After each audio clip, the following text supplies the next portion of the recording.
السلام علیکم، میں ہوں وحید مراد. میرے ساتھ موجود ہیں سینئر صحافی اور تجزیہ کار مطیع اللہ جان. آج ہم 3-4 مختلف موضوعات پہ بات کریں گے. پہلا موضوع ہمارا ایران جنگ ہے مشرق وسطیٰ میں، جو امریکہ اور اسرائیل نے جنگ شروع کی تھی اور جو اب کسی معاہدے کی طرف جا رہی ہے، ایک مستقل حل کی طرف جا رہی ہے. امید یہ ظاہر کی جا رہی ہے اور اس میں پاکستان کا کردار بھی ہے. اس پہ بات کریں گے. اس کے بعد آج کوئٹہ میں ایک دھماکہ ہوا ہے، افسوسناک واقعہ ہے جس میں اموات ہوئی ہیں اور شہری اموات ہوئی ہیں بڑی تعداد میں.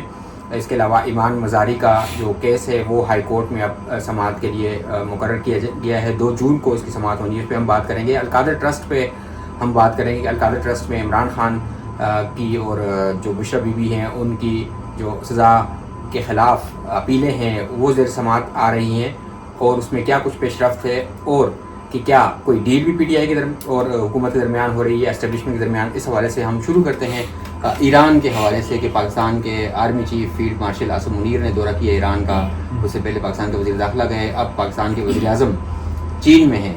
تو خطے میں، علاقے میں صورتحال کچھ اس طرح بن رہی ہے کہ پاکستان ایک مرکزی حیثیت تو اختیار کر رہا ہے جو مذاکرات ہو رہے ہیں، لیکن کیا آپ سمجھتے ہیں کہ جو اس وقت جو کچھ ہو رہا ہے یہ کسی حتمی نتیجے پر پہنچ پائے گا؟ دیکھیں، ڈیفینیٹلی میرا خیال ہے کہ فیلڈ مارشل عاصم منیر کی ایران میں موجودگی اس بات کی طرف اشارہ کرتی ہے کہ کوئی ٹھوس ڈیولپمنٹس ضرور ہو رہی ہیں، کوئی پیش رفت ضرور ہو رہی ہے.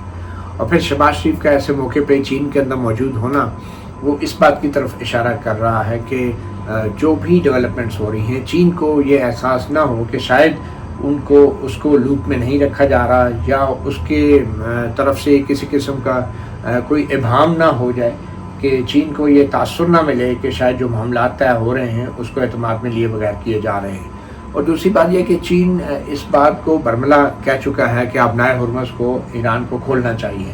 شہباز شریف اس حوالے سے بھی شاید چین کی طرف سے ایک اعادہ چاہتے ہیں اور چین کی حمایت چاہتے ہیں، کیونکہ الٹیمیٹلی یہ جو خطہ ہے اس میں چین کا بھی ایک بہت بڑا رول مستقبل میں بھی رہنا ہے. تو امریکہ کی طرف سے اب جو بات ہو رہی ہے وہ بڑے پر امید ہیں. امریکن میڈیا بھی، امریکی حکومت بھی، صدر ٹرمپ بھی سوشل میڈیا پہ انہوں نے اس بات کا اظہار کیا ہے کہ ڈیل جلدی ہو سکتی ہے. امریکی میڈیا بھی اس طرف اشارہ کر رہا ہے. میری یہ رائے ہے کہ امریکہ کی جو کنسرن ہے زیادہ وہ یہی ہے کہ جو ایران کا ایٹمی پروگرام ہے اس حوالے سے کچھ گارنٹیز لی جائیں. لگ یہ رہا ہے کہ ایران نے جو ہے اس بات پہ تو آمادگی ظاہر کی ہے کہ اس پہ بات ہو سکتی ہے، مگر اس سے پہلے امریکہ کی طرف سے آبنائے ہرمز کھولنے کی جو بات کی جا رہی تھی اس کو بھی ایران جو ہے بظاہر ماننے کو تیار ہے. اور آبنائے ہرمز مجھے لگ رہا ہے کہ عارضی طور پہ 2 مہینے کے لیے کھولا جائے گا، اور وہ صرف اس لیے کہ آبنائے ہرمز کے اوپر جب تک کوئی حتمی انڈرسٹینڈنگ نہیں ہوتی تو بغیر کسی شرط کے اور رکاوٹ کے آبنائے ہرمز کو ایران کھولنے پہ تیار ہوا ہے. اب فائنل ڈیل میں آبنائے ہرمز کا کیا سٹیٹس ہوگا اور پھر نیوکلیر پروگرام کے حوالے سے اگر کوئی انڈرسٹینڈنگ ہوگی تو آبنائے ہرمز کا سٹیٹس پرماننٹ ہوگا. جو بھی ہوگا مجھے لگتا ہے کہ یہ نہیں ہو سکتا کہ امریکہ اور ایران کا ایٹمی پروگرام کے حوالے سے تو کوئی انڈرسٹینڈنگ نہ ہو اور آبنائے ہرمز بھی کھلا رہے. مجھے لگتا ہے کہ یہ دونوں معاملات جو ہیں وہ ایک دوسرے سے جڑے ہیں، اور ویسے بھی ایران کا بہت نقصان ہوا ہے، اور یہ نہیں ہو سکتا کہ مذاکرات جو ہیں وہ اگر ناکام بھی ہو جاتے ہیں تو بھی آبنائے ہرمز کھلا رہے گا اور پھر ایران کے اوپر حملے بھی ہوں گے. ایسا نہیں ہو سکتا. تو یہ دونوں چیزیں آپس میں جڑی ہیں، اور جو بھی انڈرسٹینڈنگ ہوگی آبنائے ہرمز اور نیوکلیر پروگرام کے حوالے سے جو حتمی انڈرسٹینڈنگ ہوگی 2 ماہ بعد ایٹمی پروگرام کی انڈرسٹینڈنگ پر جو ہے وہ بہت ڈپینڈ کرتا ہے. اب اس کے اوپر ایگریمنٹ کہاں پہ سائن ہونے یہ بھی بڑی امپورٹنٹ بات ہے، اور پاکستان کا الٹیمیٹلی اس میں کیا انٹرسٹ ہو سکتا ہے. میری یہ رائے ہے کہ پاکستان کے لیے سب سے بڑا جو فائدہ اگر پاکستان لے سکتا ہے اس کامیاب مذاکرات کی صورت میں وہ یہی ہے کہ ایران کے اوپر جو تجارتی پابندیاں ہیں، اور خاص طور پہ جو خطے کے ممالک کے ساتھ بھی پابندیوں کو عائد کیا گیا ہے انٹرنیشنلی، ان پابندیوں میں پاکستان اور دوسرے دیگر پڑوسی ممالک کو کم از کم چھوٹ ضرور ملنی چاہیے. اور ہم نے دیکھا ہے کہ کوئی نہ کوئی ایسی انڈرسٹینڈنگ ضرور ہو سکتی ہے کہ پاکستان اور ایران کے درمیان اگر تجارت دوبارہ سے کھلتی ہے تو پھر جو پاکستان کے جو سی روٹس ہیں جو ایران سے منسلک ہیں اس میں بھی ہمیں کافی ایکٹیویٹی دیکھنے کو مل سکتی ہے. اور شاید یہی وجہ ہے کہ پاکستان کی نیشنل شپنگ کارپوریشن کو بھی ری اسٹرکچر کیا جا رہا ہے، اور حال ہی میں خبر بڑی اہم آئی تھی کہ نیشنل شپنگ کارپوریشن میں 30% جو حصص ہیں وہ نیشنل لاجسٹک سیل کو دیے گئے ہیں اور انتظامی کنٹرول بھی ان کو دیا گیا ہے. اور پھر روٹس تو پہلے ہی NLC ایک بہت بڑی کمپنی ہے جو کہ ٹرانسپورٹ کمپنی آپ کہہ لیں, جو کہ افغانستان تک جو ہے ٹریڈ روٹس کو اوپر اس کا بڑا کنٹرول ہے. تو مجھے لگتا ہے کہ پاکستان کے لیے کافی یہ سود مند ہو سکتا ہے اگر ایران کے اوپر کم از کم تجارتی پابندیاں ہٹ جائیں, ایران کے جو منجمد اثاثے ہیں وہ اگر کسی حد تک بحال ہو جائیں اور ایران جو ہے ایٹمی پروگرام کے حوالے سے کسی انڈرسٹینڈنگ پہ راضی ہو جائے, مگر اس میں ابھی ٹائم لگے گا اور وہ 2 مہینے بعد تک کی ہی بات ہے. تو مجھے لگ رہا ہے کہ کوئی ڈیولپمنٹ ضرور ہوگی اور عارضی طور پہ آبنائے ہرمز غیر مشروط طور پہ ضرور کھلے گا, مگر میرا ابھی بھی یہ خیال ہے کہ عارضی طور پہ تو کھلے گا مگر جو حتمی معاہدہ ہونا ہے جس میں ایران کا ایٹمی پروگرام بھی شامل ہے یہ اس کے اوپر ڈپینڈ کرتا ہے کہ آبنائے ہرمز جو ہے وہ مزید کھلا رہے گا یا نہیں. یہ بالکل آپ کی بات درست ہے کہ 2015 میں جو معاہدہ ہوا تھا وہ برسوں کی محنت سے, جس میں یورپین طاقتیں تھیں, امریکہ تھا اور ایران نے اس پہ سائن کیے تھے, جس کے تحت کچھ ریلیف ملا تھا ایران کو. تو وہ ایٹمی معاہدہ بہت ایک طویل مذاکرات کے بعد, کئی برس اس پہ مذاکرات پہ لگے تھے, اس کے بعد اس پہ پہنچے تھے, جس کو بعد میں صدر ٹرمپ نے اپنے پہلے ٹرم میں اس سے نکلنے کا اعلان کیا تھا اور ابھی تک اسی کی پیچیدگیوں میں یہ خطہ بھی پھنسا ہوا ہے. پاکستان کے لیے جہاں تک آپ نے بات کی تو ٹریڈس کے ساتھ زیادہ اہم اس وقت یہ ہوگا کہ جو ہم پچھلے 2-3 مہینے میں پاکستان بھی بھگت رہا ہے اور پاکستانی عوام زیادہ تر کہ تیل کی جو قیمتیں ہیں پاکستان کے اندر, اگر پوری دنیا میں پوری دنیا میں, لیکن ہم ایک ایسے ملک کے ساتھ ہماری سرحد ہے کہ جو دنیا کے بڑے علاقے کو یعنی چین کو خاص طور پر تیل برآمد کرتا ہے ایران. تو اگر پاکستان وہاں سے تیل خرید سکتا ہے اور پاکستان کی ریفائنریز اس کو صاف کرتی ہیں اور عام صارفین تک پہنچتا ہے تو شاید کسی حد تک پاکستان کو ریلیف مل سکتا ہے. اگر امریکہ سے یہ پاکستان منوا لیتا ہے یہ ہمیں ایک اس میں ریلیف ملے گا. اب ہم جاتے ہیں اپنے دوسرے موضوع کی طرف جو آج ایک افسوسناک واقعہ پیش آیا ہے. ایک دہشت گرد حملہ ہوا ہے پاکستان کے صوبے بلوچستان کے دارالحکومت کوئٹہ میں, جہاں ایک ٹرین کو نشانہ بنایا گیا ہے. اس میں ابھی تک کی اطلاعات کے مطابق 30 کے لگ بھگ انسانی جانیں اس میں گئی ہیں اور 50 سے زیادہ لوگ جو ہیں زخمی ہیں. اس میں ایسے لوگ بھی ہیں جو قریبی عمارتوں میں مقیم تھے, جو وہاں فلیٹس تھے, وہ بھی نشانہ بن گئے ہیں. آپ اس کو کیسے دیکھتے ہیں کہ بلوچستان میں جو کچھ ہو رہا ہے تو پولیٹیکل حل کی طرف ہم کیوں نہیں جا پا رہے؟ دیکھیں, بلوچستان میں یہ جو واقعات ہیں دہشت گردی کے, ان میں تیزی سے اضافہ ہو رہا ہے اور جانی نقصان بھی بڑھتا جا رہا ہے. یہ ایک ایسا وقت ہے کہ جب ایران اور امریکہ کے درمیان جو ہے صلح صفائی کی بات ہو رہی ہے اور پاکستان ایک بہت بڑا عالمی کردار ادا کر رہا ہے سفارتکاری کے محاذ کے اوپر. مجھے یہ لگتا ہے کہ ایک ایسے وقت میں ان سرگرمیوں میں اضافہ ہونا یہ دنیا کو شاید پاکستان کے حوالے سے ایک منفی امیج دینے کی کوشش ہے. یہ اس پاکستان کے امیج کو کاؤنٹر کرنے کی کوشش ہے کہ جس کے تحت پاکستان عالمی سطح پر ایک ثالثی کے طور پہ ابھرا ہے, ایک امن پسند ملک کے طور پہ ابھرا ہے, عالمی سرمایہ کاروں کے لیے ایک اچھی ڈیسٹینیشن کے طور پہ سامنے پاکستان اپنے آپ کو مارکیٹ کرنے کی کوشش کر رہا ہے. تو مجھے لگتا ہے کہ ایران یہ بلوچستان کے اندر اور ایون خیبر پختونخوا کے کچھ علاقوں میں یہ جو سرگرمیاں تیز ہو رہی ہیں اس کے پیچھے یقیناً پاکستان کے جو سب سے بڑا دشمن ہے جس کو ہم انڈیا کہتے ہیں ان کی بھی یہ ایک کھیل ہو سکتی ہے کہ جس میں عالمی سطح پر پاکستان کی جو سفارتی کامیابی ہے اس کو جو ہے ریڈیوس کیا جائے اور پاکستان کے اندر جو حالات ہیں پوری دنیا کو بتایا جائے کہ یہ وہ حالات نہیں ہیں, یہ پاکستان پورا ملک نہیں ہے اور پاکستان کو بھی مجبور کیا جا رہا ہے کہ سطح پہ کہ پاکستان ایک طرف سفارتکاری کے محاذ پہ امن کی بات کرتے کرتے وہ دوبارہ اپنے کسی بھی پڑوسی ملک کے ساتھ جنگ میں شامل ہو جائے. کیونکہ یہ جتنے بھی یہ واقعات ہوتے ہیں تو پاکستان کا تسلسل سے ایک موقف رہا ہے کہ اس میں افغانستان اور پھر افغانستان جو ہے بطور پراکسی جو بھارت ہے اس میں ملوث رہے ہیں.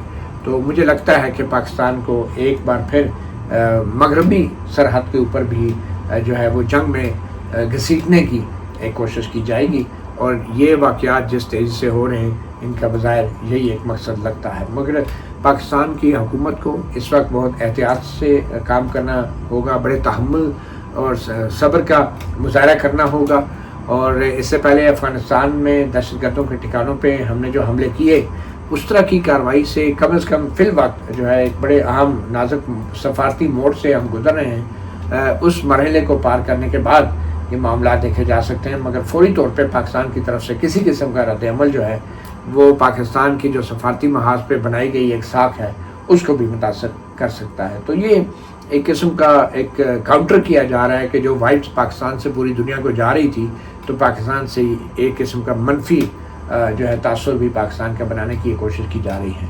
اور ادروائز تو مجھے لگتا ہے کہ آنے والے وقتوں میں اگر ایران اور امریکہ کے درمیان امن معاہدہ ہو جاتا ہے تو یہ پاکستان کی ایک بہت بڑی کامیابی ہوگی، اور شاید اس کامیابی کے بعد پاکستان نے جس طرح اپنے معاملات کو سمیٹنا ہے، شاید اس وقت سے کچھ جو پاکستان کے دشمن لوگ ہیں یا کچھ تنظیمیں ہیں وہ خوفزدہ ہیں کہ اس کے بعد ساری توجہ پاکستان کی سیکیورٹی کے جو ہے وہ ان کی طرف ہوگی، اور شاید ان کو یہی ایک ونڈو آف اپرچونٹی ملی ہے پاکستان کو اور پاکستان کی جو سفارتی کوششیں ہیں ان کو کمزور کرنے کی۔ جی، یہ تو ایک آپ کا تجزیہ ہے، لیکن جو اندرونی طور پر ہمارے خاص طور پر ہمارے اندرونی سیاسی ماحول میں جس طرح کی یہ صورتحال بن رہی ہے، تو یہ ایک افسوسناک امر ہے۔ گزشتہ سال جو جعفر ایکسپریس کا اغوا یا اس پہ حملہ اور اس میں انسانی جانیں گئی تھیں، اور اس کے بعد پاکستان نے یہ کہا تھا کہ اس میں انڈیا ملوث ہے۔ گزشتہ سال اپریل کا واقعہ تھا اور بڑے پیمانے پہ اس کی تشہیر کی تھی پاکستان نے، پوری دنیا کو ڈوزیر بھیجے تھے، سفارتی طور پر ایکٹیو ہوا تھا پاکستان، اقوام متحدہ میں معاملہ اٹھایا تھا۔ اس بار یہ اب مئی میں ہوا ہے اور اس میں بھی ٹرین کو ہی نشانہ بنایا گیا ہے۔ تو اس طرح کے افسوسناک واقعات پہ سے بچنے کے لیے یا اس کو کنٹرول کرنے کے لیے پاکستان کے اندرونی سیکیورٹی اور انٹیلیجنس ہونا بھی بہت مضبوط ہونا بہت ضروری ہے، یہ بھی ایک ایشو ہے۔ اور اس کے اندر جو ہے میں سمجھتا ہوں کہ پاکستان کے اندر جو ایک سیاسی عدم استحکام ہے، اس سیاسی عدم استحکام کو دور کرنا بھی بہت ضروری ہے، اور جو سیاسی کشیدگی ہے اس میں اضافہ بھی ختم ہونا چاہیے۔ اور شاید یہی وجہ ہے کہ اس وقت ہم دیکھ رہے ہیں کہ کچھ ذرائع سے یہ خبریں بھی سامنے آ رہی ہیں کہ پی ٹی آئی اور اپوزیشن کے درمیان شاید کچھ پی ٹی آئی اور گورنمنٹ کے درمیان شاید کچھ رابطے بحال ہو رہے ہیں اور صورتحال کو بہتر بنانے کی کوششیں ہو رہی ہیں۔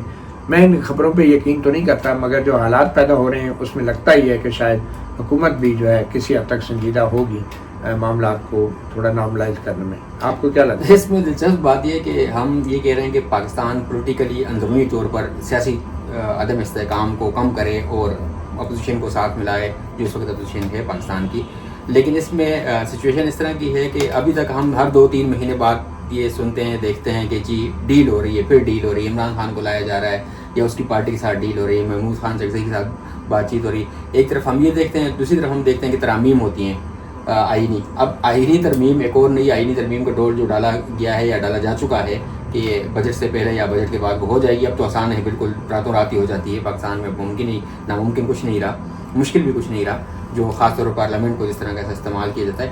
تو 28ویں ترمیم کے تحت ایک نئی جو وہ اس میں ترمیم لائی جا رہی ہے کہ ووٹر کی عمر جو ہے وہ 18 سے 25 کرنے کی بھی ایک بات ہو رہی ہے، اور اس پہ قمر زمان قاہرہ جو پرانے پارلیمنٹیرین ہیں، پیپلز پارٹی کے رہنما ہیں، ان کا ایک جو ویڈیو کلپ ہے بڑا وائرل ہے، کسی ٹی وی چینل پہ انہوں نے گفتگو کرتے ہوئے کہا ہے کہ ہم تو 18 سال کے اپنے گھر میں لڑکے کو بچے کو بھی جو باہر نکال دیتے ہیں جب کوئی ایشو آپس میں ڈسکس کر رہے ہوتے ہیں تو اس کو ووٹ کا حق کیوں دیا جانا، کہ وہی قمر زمان قاہرہ جو انہی ووٹروں کے ووٹ پہ جو ہے نا کئی بار پارلیمنٹ پہنچے۔ آپ کیا دیکھتے ہیں 25 اور 18 کے، کیا آپ کو کیا آ رہا ہے اس پہ؟ دیکھیں وحید، آپ نے پھر سوشل میڈیا پہ قمر زمان قاہرہ کو جو جواب دیا گیا وہ بھی پڑھ لیا ہوگا، جس میں شاید یہ کہا گیا کہ بلاول بھٹو جب 19 سال کے تھے، ہاں تو کیا بات تھی ذرا؟ وہ بلاول بھٹو کی 19 سال کی عمر لوگ کر رہے ہیں کہ وہ جب شریک چیئرمین بنائے تو آپ نے اس کا یعنی اس پہ بیعت کر لی۔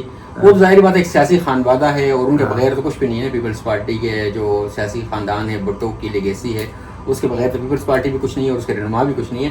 تو یہ سچویشن بڑی دلچسپ ہے کہ آپ یہ کہہ رہے ہیں کہ ووٹر تو جو ہے وہ 25 سال کی عمر کا ہو، لیکن آپ کا رہنما خواہ وہ ابھی 12 سال کا بھی ہو، اس کو اگر وہ ڈکلیئر کر دیا جائے کہ پارٹی کے سربراہ ہے تو آپ اس کو سیلیوٹ کریں گے، آپ وہ کریں گے۔ اس وقت آپ کی کوئی نہ اخلاقیات ہوتی ہیں، نہ کوئی آپ کی عقل کام کر رہی ہوتی ہے۔ یہ ہمیں بظاہر لگتا ہے کہ یہ کس قسم کی عقل ہے کہ جو اس موقع پہ جب ترمیم کا ڈول ڈالا جا رہا ہے تو آپ اس کے لیے رائے ہموار کریں، لیکن رائے ہموار کریں آپ، لیکن کوئی لاجک تو ہو نا، کوئی بات، کوئی عقل کو سمجھ میں آنے والی بات تو ہو، سمجھ تو آئے کہ آپ کہ آپ اس عمر میں 60 سال تک آپ پہنچ گئے ہیں, 60 سال سے اوپر آپ چلے گئے ہیں, ٹھیک ہے, آپ نے پوری زندگی سیاست میں گزار دی ہے, کم از کم میرے خیال سے خاموش ہی رہ جانا چاہیے اس معاملے پہ. اگر آپ کی پارٹی کے دباؤ ہو تو کم از کم بندہ اپنی عزت بچانے کے لیے خاموش ہی رہ جائے. میرے خیال میں عزت ابھی رہی نہیں ہے کہ جس کو بچایا جائے.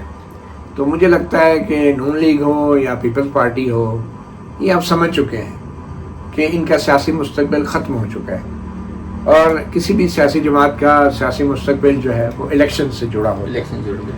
اب الیکشنز کا انہوں نے دیکھ لیا, یہ جس طریقے سے اقتدار میں آئے ہیں, تو اب اس صورتحال کے اندر فوری الیکشن بھی ممکن نہیں. اور اب یہ جو باتیں ہو رہی ہیں کہ 25 سال ووٹر کی حد مقرر کر دینی چاہیے, تو ان سے کوئی پوچھے, ان میں سے بیشتر ایسے لوگ ہیں جن کی 18-19 سال کی عمر میں شادیاں ہوئی اور جنہوں نے بچے پیدا کیے. انہوں نے اپنی شریک حیات کا انتخاب کیا ہے اپنی مرضی سے, چاہے خواتین ہیں چاہے مرد ہیں. 18 سال کی عمر میں یہ اپنے شریک حیات کا انتخاب کرنے کے تو قابل ہیں, لیکن اپنے ایک سیاسی نمائندے کا انتخاب کرنے کے قابل نہیں ہیں. یہ کون اس بات کو مانے گا؟ یہ کہاں کی منطق ہے, کہاں کی دلیل ہے؟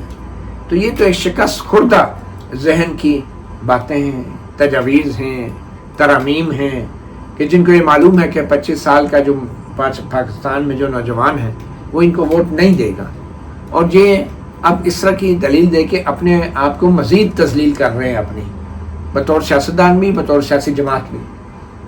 یہ وہ ذوالفقار علی بھٹو ہے جو پیپل اسٹوڈنٹ فیڈریشن کے نوجوانوں کو بیوقوف بناتا رہا, اپنے سیاسی مقاصد کے لیے استعمال کرتا رہا. یہ وہ نون لیگ ہے جو مسلم اسٹوڈنٹ فیڈریشن کے 18-19 سال اور 20 سال کے نوجوانوں کو بیوقوف بناتی رہی, اپنی سیاست کے لیے استعمال کرتی رہی. اور آج بھی یوتھ ونگ کے اندر 25-25 سال کے نوجوانوں کو یہ جو ہے مسلم لیگ اور یہ پیپل پارٹی والے اپنے پیپل اسٹوڈنٹ فیڈریشن, اور میں تو کہوں گا کہ انصاف اسٹوڈنٹ فیڈریشن, یہ جتنی بھی سیاسی جماعتیں ہیں, یہ سارے جو ہیں 18 سے 25 سال کے نوجوانوں کو سیاسی مقاصد کے لیے استعمال کرتی رہی ہیں, لیکن ان کو یونین سازی کا حق نہیں دیا. یعنی کہ کالجز یونیورسٹیوں میں ان سیاسی جماعتوں نے, بلکہ یہ سیاسی خاندانوں نے ان کو بطور فیڈریشن استعمال تو کیا, مگر ان کو کالجز یونیورسٹی میں یونینز بحال کر کے نہیں دی. اس سے بڑی کوئی ایکسپلائٹیشن ہو سکتی ہے؟ بلکہ شرم کا مقام ہے کہ میں تو کہوں گا کہ بینظیر بھٹو بھی جب 88 میں آئی تو وہ اسٹوڈنٹ یونین بحال نہیں کی انہوں نے. نواز شریف آئے, نہیں بحال کی. پھر بینظیر آئی, نہیں بحال کی. پھر نواز شریف آئے, نہیں بحال کی. جرنیلوں سے تو کوئی گلہ ہی نہیں ہے. ضیاء الحق نے تو پابندی لگائی تھی, جنرل مشرف نے بھی پابندی برقرار رکھی. پھر پیپل پارٹی آئے, زرداری صاحب پرچی لے کے آگے وارث بن گئے بینظیر بھٹو کے, اور پھر بھی اسٹوڈنٹ یونین بحال نہیں کی. اپنی بچی جو ہے وہ خاتون اول تو بن سکتی ہیں, نوجوان, چاہے ان کی عمر 22 سال ہو, 23 سال ہو, 24 سال ہو, وہ تو خاتون اول ہو جائیں گی, لیکن ووٹ ڈالنے کا ان کو حق نہیں ملے گا. ٹھیک ہے, تو یہ جو شہنشاہانہ جو سوچ ہے, بلکہ یہ جو شکست خوردہ جو سوچ ہے, جس کی عکاسی قمر زمان کائرہ جیسے لوگ کر رہے ہیں, میرے خیال میں ان کو معلوم ہو گیا ہے کہ پاکستان میں ان کا کوئی اب مستقبل نہیں ہے. سیاست میں آپ یہ دیکھیں, سیاست میں کوئی مستقبل نہیں ہے. آپ یہ دیکھیں نا کہ پاکستان جو بنا, کیا وہ 26 سال کے لوگوں نے بنایا؟ مسلم اسٹوڈنٹ فیڈریشن میں کیا 26 اور 27 سال کے لوگ تھے جنہوں نے پاکستان کے لیے نعرے لگائے, ریلیاں نکالی, قائد اعظم کے بازو بنے؟ کیا وہ نوجوان نہیں تھے؟ کیا وہ 18, 19, 20, 21, 22 سال کے نوجوان نہیں تھے؟ تو کیا ماضی میں ایون یہ وہ کام ہے جو فیلڈ مارشل ایوب خان نے نہیں کیا؟ آپ دیکھیں, یہ وہ کام ہے کہ جو جنرل ضیاء الحق نے اپنے ریفرنڈم میں پابندی نہیں لگائی کہ جناب 18 سال سے کی عمر کے بچہ جو ہے میرے ریفرنڈم میں ووٹ نہیں ڈال سکتا. یہ تو ضیاء الحق کو بھی کراس کر گئے. مطلب اس طرح کی غیر جمہوری تجاویز دے کے کیا یہ بھٹو کی روح کو سکون دے رہے ہوں گے؟ بھٹو نے جو مزدور یونین بنائی, جو اسٹوڈنٹ یونین بنائی, وہ اس کام کے لیے بنائی تھی. یہ تو عملی طور پہ آپ کہہ رہے ہیں کہ اسٹوڈنٹ یونین بحال نہیں ہونی چاہیے, اور یہ پیپلز پارٹی ہے جو دعوے کرتی ہے کہ ہم بڑے مزدور جو ہے وہ دوست لوگ ہیں, ہم بڑے ورکر دوست لوگ ہیں. یہ جو مزدور ہوتے ہیں یہ کیا سارے 26 سال کے ہوتے ہیں؟ مطلب نہ وہ ووٹ ڈال سکتے ہیں, نہ وہ الیکشن لڑ سکتے ہیں. تو آپ کون سے 26-27 سال مزدوروں کے لیے آپ بات کرتے ہیں؟ کیا یہ 18 سے 25 سال کا جو نوجوان ہے, اس کو نوکری پہلے نہیں مل رہی, بھوک پہلے ہے, افلاس پہلے ہے, بے روزگاری پہلے ہے, اوپر سے ووٹ ڈالنے کا بھی حق چھین رہے ہیں آپ ان سے؟ یہ جو روٹی کپڑا مکان کا نعرہ لگانے والے پیپلز پارٹی ہے، یہ جو ہے اب لوگوں کو بھوک ننگا کر رہے ہیں اور چھت سے بھی محروم کر رہے ہیں. اتحادی ہے نا حکومت کے، اور آپ کہہ رہے ہیں آپ ووٹ بھی نہیں ڈال سکتے. حالانکہ ووٹ گرنے والے کوئی اور ہیں اور ووٹ گرنے بھی نہیں چاہ رہا پچھلی وہ جو ہم نے دیکھا ہے، لیکن کم سے کم ووٹ ڈالنے تو دیں لوگوں کو. اتنی تو نا امیدی نہ پھیلائیں. اتنے بے شرم ہیں ہمارے، اتنے بے شرم ہیں یہ سیاستدان کہ مطلب سیاستدان ہوتے ہوئے لوگوں کو ڈس انفرنچائز کرنے کی بات کر رہے ہیں کہ آپ کو سیاسی عمل سے ہی لوگوں کو نکال رہے ہیں. اور یہ وہ سیاستدان ہیں جو کہتے ہیں بھٹو کے ساتھ ظلم ہو گیا، عدالتی قتل ہو گیا، آبر آ گیا، اس نے لوگوں کو ڈس انفرنچائز کر دیا. تو ضیاء الحق نے جو ڈس انفرنچائز کیا، تو آپ جیسے سیاستدان کیا کر رہے ہیں؟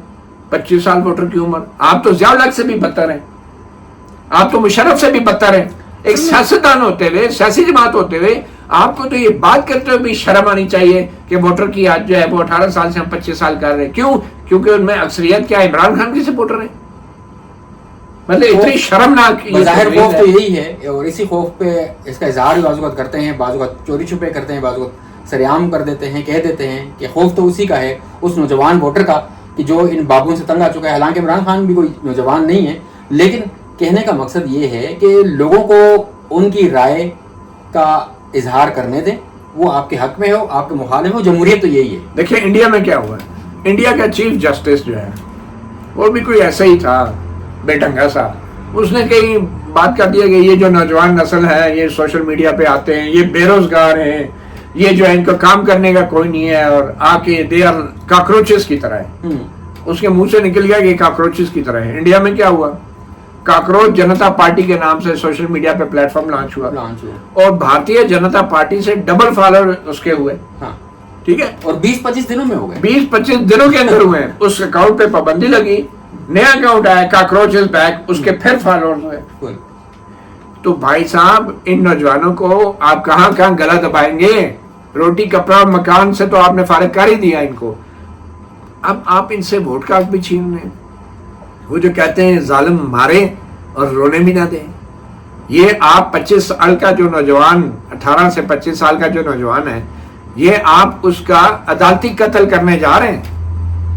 یہ آپ بھی اس وقت عدالت ہیں، حکومت بھی عدالت ہے، حکمران بھی عدالت ہے، اور آپ ان کا قتل کرنے جا رہے ہیں. نوجوان کہتے ہیں ہمیں یونین کا حق دو جو بھٹو نے دیا تھا، آپ چلیں جی ان سے ووٹ کا حق بھی چھین لیں. یہ پیپلز پارٹی کا رول ہے. شرم آنی چاہیے ان کو. میں تو انتظار کر رہا ہوں جس وقت بلاول بھٹو یہ کہیں کہ جی 25 سال وہ بھی کہتے ہیں کہ جب حکومت میں تو کچھ بھی کہہ سکتے ہیں. اب ہم آتے ہیں آخر میں مختصراً تبصرہ کرتے ہیں عمران خان اور بشرا بی بی کے حوالے سے جو عدالتی آرڈر آیا ہے القادر ٹرسٹ کیس میں وکیل کے حوالے سے، اس پہ آپ اپنا مختصر تبصرہ کیجیے اور اس کے بعد ہم ایمان مزاری کی اپیل پہ آتے ہیں. دیکھیے مجھے تو بڑا افسوس ہوا ہے، چیف جسٹس سرفراز ڈوگر جو بھی ہائی کورٹ کے جج ہیں، لیکن ایک کامن سینس تو ہونا چاہیے کہ وکیل کرنے کا حق جو ہے آئین نے دیا ہے کسی بھی شخص کو. ہر پاکستانی شہری کا یہ بنیادی حق ہے کہ وہ اپنی مرضی کا وکیل کرے. اچھا، یہ جو بیماری ہوتی ہے یہ خدا تعالیٰ کی طرف سے ہوتی ہے نا. اب کسی شہری کا وکیل اگر بیمار ہے تو کیا یہ جج کا یہ کیسے حق ہے کہ وہ شہری کو کہے کہ بھائی دوسرا وکیل کر لو؟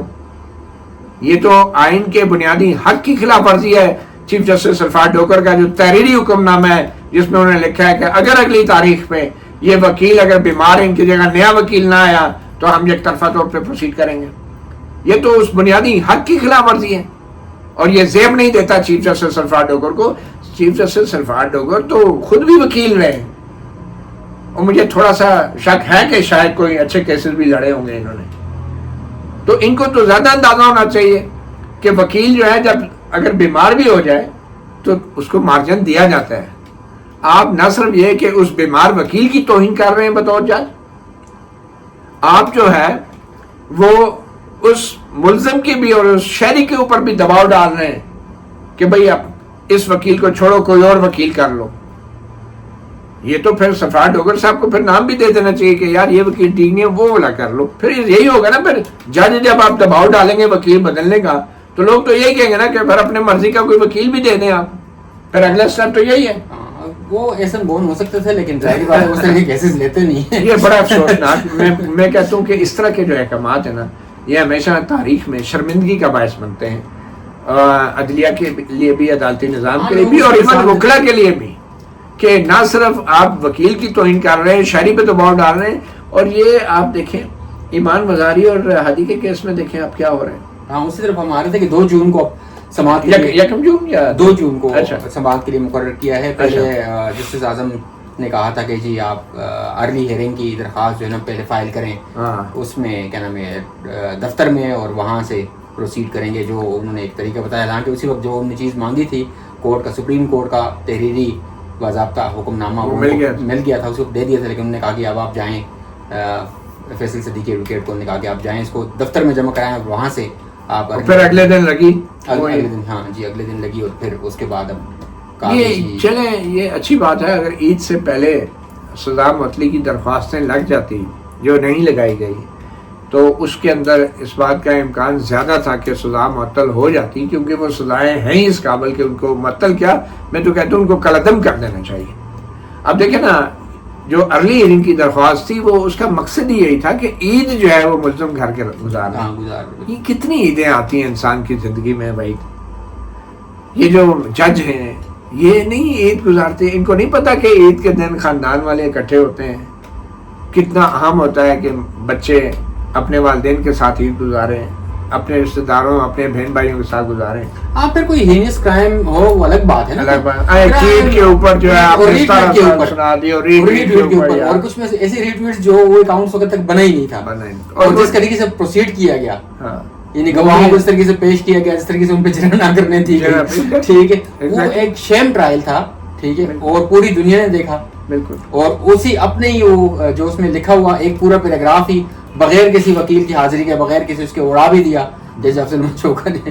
تو آپ یہ دیکھیں نا، یہ ارلی ہیئرنگ کی درخواست عید سے پہلے دائر کی گئی تھی کہ عید کے لیے جلدی لگا دیں، جج صاحب نے وہ ارلی ہیئرنگ کی درخواست بھی جو زبانی حکم تھا اس میں عید کے بعد لگا دی۔ بھائی پھر اس ارلی ہیئرنگ کا فائدہ کیا؟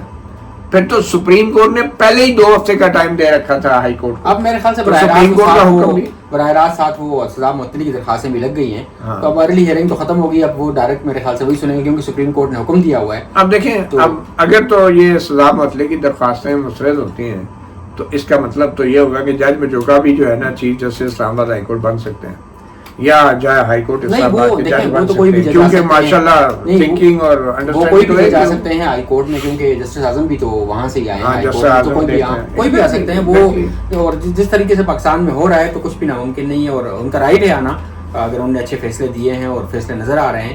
آج کے لیے ہماری طرف سے اتنا ہی، اپنا خیال رکھیے گا، اللہ حافظ۔ اللہ حافظ۔